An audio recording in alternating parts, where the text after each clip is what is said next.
Book the Second, Chapter 13, The Fellow of No Delicacy.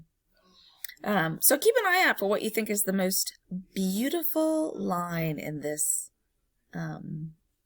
chapter. Here we go. If Sidney Carton ever shone anywhere, he certainly never shone in the house of Dr. Manette. He had been there often, during a whole year, and had always been the same moody and morose lounger there.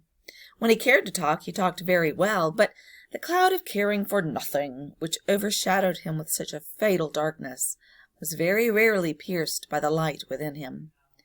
And yet he did care something for the streets that environed that house, and for the senseless stones that made their pavements. Many a night he vaguely and unhappily wandered there, when wine had brought no transitory gladness to him.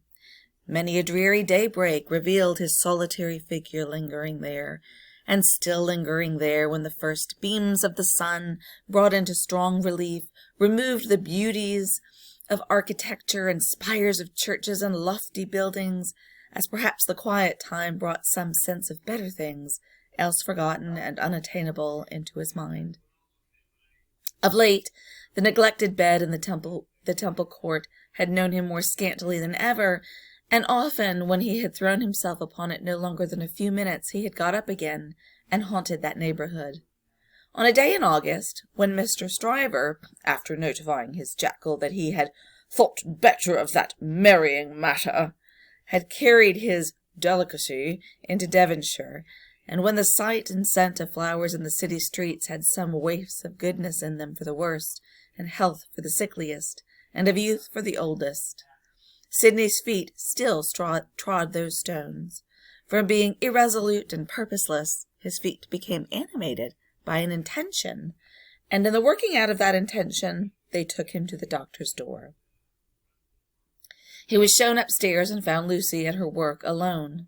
She had never been quite at her ease with him, and received him with some little embarrassment as she seated herself near her table.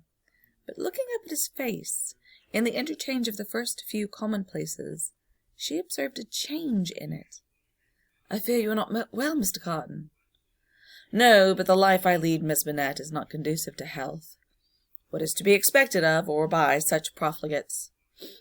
"Is it not— Forgive me, I have begun the question on my lips— a pity to live no better life?" "God knows it is a shame." "Then why not change it?" Looking gently at him again, she was surprised and saddened to see that there were tears in his eyes. There were tears in his voice, too, as he answered, "It is too late for that. I shall never be better than I am. I shall sink lower and be worse." He leaned an elbow on her table and covered his eyes with his hand. The table trembled in the silence that followed. She had never seen him softened, and was much distressed. He knew her to be so without looking at her, and said, "Pray forgive me, Miss Manette. I break down before the knowledge of what I want to say to you. Will you hear me?" "If it will do you any good, Mr. Carton.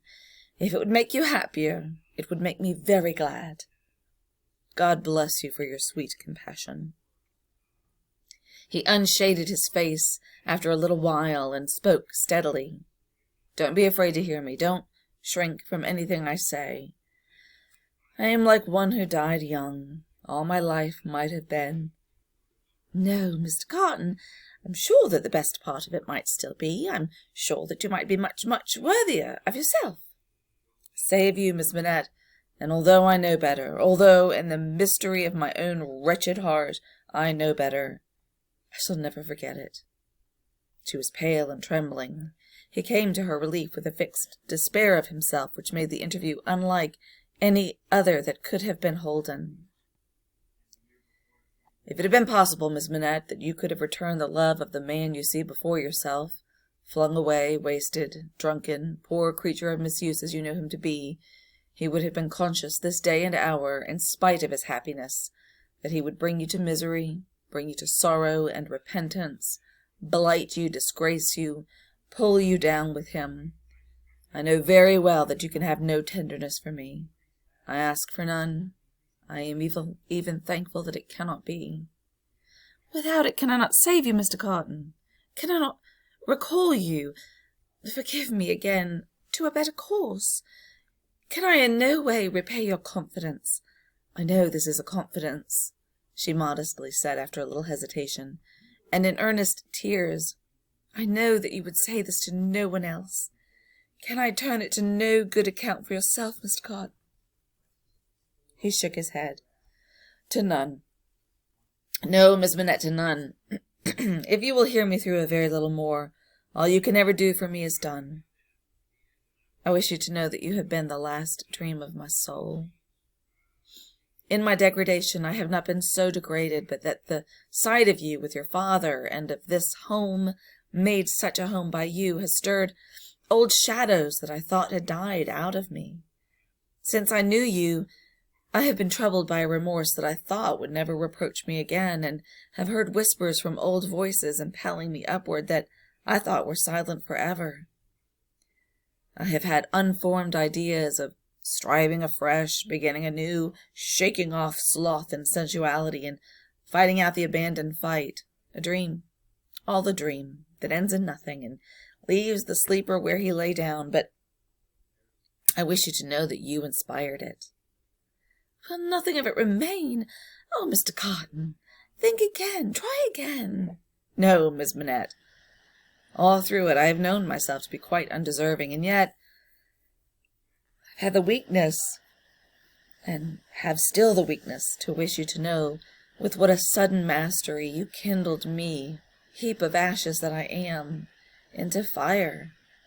A fire, however inseparable in its nature from myself, quickening nothing, lighting nothing, doing no service, idly burning away. Since it is my misfortune, Mr. Carton, to have made you unhappy, more unhappy than you were before you knew me. Don't say that, Miss Manette, for you would have reclaimed me if anything could. You will not be the cause of my becoming worse. Since the state of your mind that you describe is at all attributable to some influence of mine, well, this is what I mean, if I can make it plain. Can I use no influence to serve you? Have I no power for good with you at all? The utmost good I am capable of now, Miss Manette, I have come here to realize. Let me carry through the rest of my misdirected life the remembrance that I opened my heart to you, last of all the world, and that there was something left in me at this time which you could deplore and pity, which I entreat you to believe again and again most fervently, with all my heart, was capable of better things, Mr. Carton. Entreat me to believe of it no more, Miss Manette. I have proved myself, and I know better. I distress you. I draw fast to an end. Will you let me believe, when I recall this day, that the last confidence of my life was reposed in your pure and innocent breast, and that it lies there alone and will be shared by no one? If that will be a consolation to you, yes. Not even by the dearest one ever to be known to you. Mr. Carton, she answered, after an agitated pause, the secret is yours, not mine, and I promise to respect it. Thank you, and again God bless you. He put her hand to his lips and moved towards the door. Be under no apprehension, Miss Manette, of my ever resuming this conversation by so much as a passing word. I will never revert to it again. If I were dead, that could not be surer than it is henceforth. In the hour of my death, I shall hold sacred the one good remembrance, and shall thank and bless you for it, that my last avowal of myself was made to you, and that my name, and faults, and miseries were gently carried in your heart, may it otherwise be light and happy. He was so unlike what he had ever shown himself to be, and it was so sad to think how much he had thrown away, and how much he every day kept down and perverted, that Lucy Manette wept mournfully for him as he stood looking back at her. Be comforted, he said. I am not worth such feeling, Miss Manette. An hour or two hence, and the low companions and low habits that I scorn but yield to will render me less worth such tears as those than any wretch who creeps along the streets. Be comforted.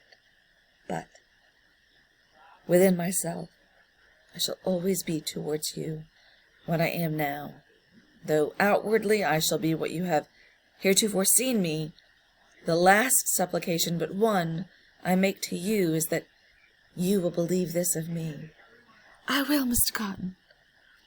"My last supplication of all is this, and with it I will relieve you of a visitor with whom I well know you have nothing in unison, and between whom and you there is an impassable space. It is useless to say it, I know, but it rises out of my soul. For you, and for any dear to you, I would do anything. If my career were of that better kind, that there was any opportunity or capacity of sacrifice in it, I would embrace any sacrifice for you, and for those dear to you. Try to hold me in your mind at some quiet times as ardent and sincere in this one thing. The time will come, the time will not be long in coming, when new ties will be formed about you, ties that will bind you yet more tenderly and strongly to the home you so adorn, the dearest ties that will ever grace and gladden you. Oh, Miss Manette, when the little picture of a happy father's face looks up in yours, when you see your own bright beauty springing up anew at your feet, think now and then that there is a man who would give his life to keep a life you love beside you." He said farewell at last, a last God bless you, and left her.